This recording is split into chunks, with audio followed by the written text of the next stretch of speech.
ήρθες καιρός και ο Γιωρίκας με τον Κωστίκαν είπα να πάνε και φτάνει διακοπές στην θάλασσα. Αρεδεύαν σε έναν έμορφο μέρος πίσιν και πολλά δεντρά να μπορούν και κάθονταν συνεβόραν.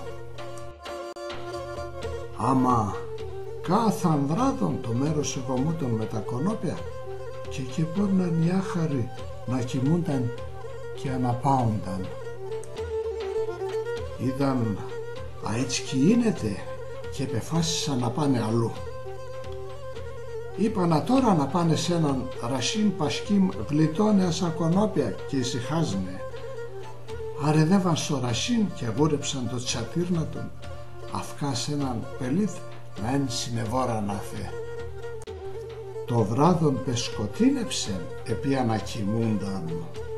Άμα ο Γιωρίκας προτού εμπένα πέσω τσατήρνα του ετέρεσεν ολόερα κι άχαρον εχπαράεν.